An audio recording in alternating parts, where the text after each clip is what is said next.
Bonjour à tous, bienvenue. Alors ceci va être la première vidéo d'un projet qu'on a nommé Exploring Digital Divides, qui est un projet qui va se concentrer, comme son nom l'indique, sur l'exploration du thème, ma foi, assez large de l'inclusion numérique ou la fracture numérique. On va essayer d'en apprendre davantage ensemble sur ce thème. On va se baser principalement sur des articles scientifiques, mais aussi sur des initiatives de la société civile et sur des projets bien concrets dont on va essayer de vous parler. Alors, c'est un projet qu'on lance avec Lucas Crupi dans le cadre du cours qu'on suit tous les deux de Digital Politics. Alors, qui sommes-nous? Comme je vous l'ai dit, on est deux étudiants, on est tous les deux en première master d'administration publique et on suit ce cours de Digital Politics tous les deux qui se donne à l'UCL pour la première fois cette année. Alors, pour vous en dire un peu plus sur le projet, comment est-ce que cette idée d'inclusion numérique nous est venue? D'où vient l'idée? En fait, pour ce cours, on nous a demandé de tweeter du contenu sur le thème, sur des enjeux numériques du politique ou sur des enjeux politiques du numérique. Et donc, moi-même, en cherchant du contenu à tweeter, je suis tombée sur pas mal d'initiatives d'entreprises ou de boîtes qui donnaient en fait des formations de numérique, et notamment une entreprise à Paris qui donnait des formations, qui avait fait un partenariat avec le Pôle emploi français pour donner des formations d'entreprise à des gens qui sont chercheurs d'emploi. Et donc on s'est renseigné plus sur ce thème. Donc pourquoi est-ce que pour nous c'est un enjeu politique du numérique essentiel? On sait tous que le numérique, le digital, c'est en pleine expansion, et ce dans tous les domaines de la société.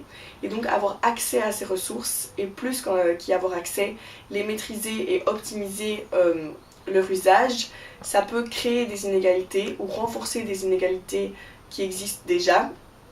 Et donc forcément, qui dit inégalité, ces questions d'inégalité, ça en fait une question sociale, sociétale et très politique. Alors dans cette première vidéo, on ne va pas encore vous exposer des tonnes de contenu, on ne va pas être trop académique.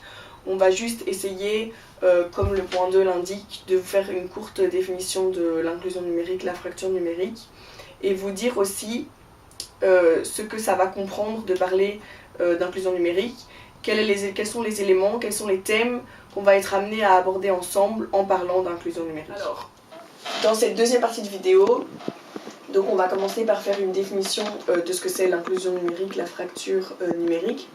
En fait, l'expression fracture numérique, ça désigne les inégalités dans l'accès et ou l'usage aux TIC. Et les TIC, ce sont les technologies de l'information et de la communication.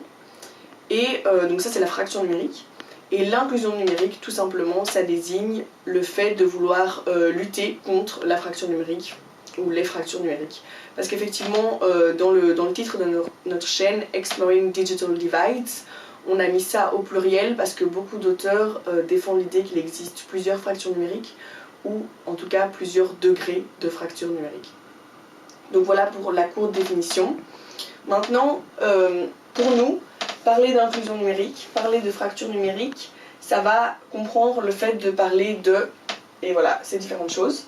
Donc ça va nous amener à parler forcément d'inégalité, comme je viens de le mentionner, parce qu'en fait on va très vite se rendre compte que ce problème il est multidimensionnel, et il est en lien et il crée beaucoup d'inégalités.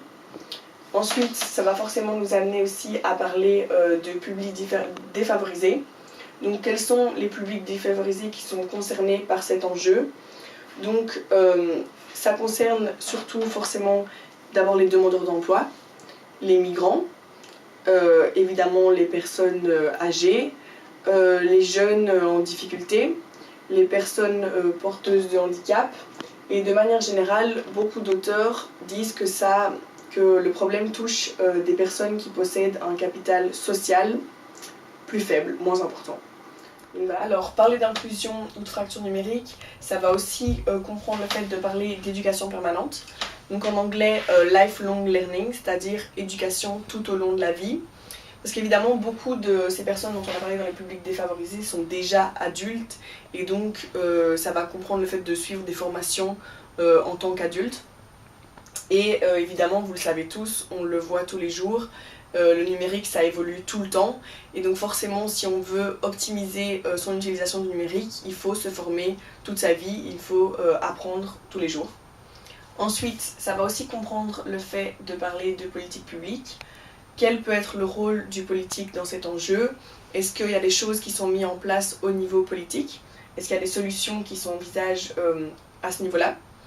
Ensuite, pour finir, on voit aussi qu'il y a énormément d'initiatives qui fleurissent du côté de la société civile, du monde associatif.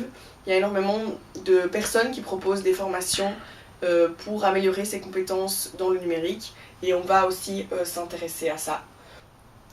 Donc voilà, c'est déjà la fin de notre première vidéo. On espère que celle-ci vous aura plu et surtout que cela vous aura donné envie de regarder la suite. Il faut que vous sachiez qu'on est resté assez superficiel pour cette première vidéo. C'était juste une introduction à la thématique et on va aller plus en profondeur pour la suite. Surtout, n'hésitez pas à vous abonner à notre chaîne, à commenter si vous avez des choses à partager sur ce thème ou s'il y a des choses que vous trouvez qu'on peut améliorer évidemment, et à mettre des pouces bleus si ça vous a plu. Voilà, au revoir!